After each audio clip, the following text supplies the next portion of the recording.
জীবনের 40টা বছর পার করে এসে একটি উপলব্ধি পেলাম, জীবনের কঠিন সময়গুলোতে নিজেকে গোপন রাখাই ভালো। নিজের দুঃখ কষ্ট কাউকে না দেখানোই ভালো।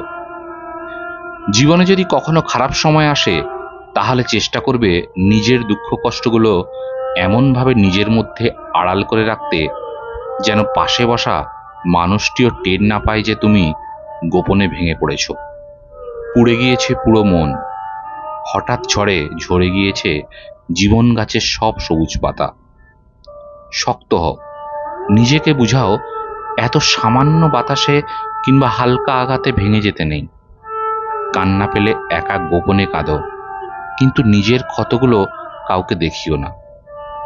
মনে রেখো, যে নিজের জন্য আলো আনতে পারে না, পৃথিবীর সব আলো তাকে পথ দেখাতে পারে না। আর শেষে বলবো, জানোই তো বেশিরভাগ মানুষই বড় নির্দয়।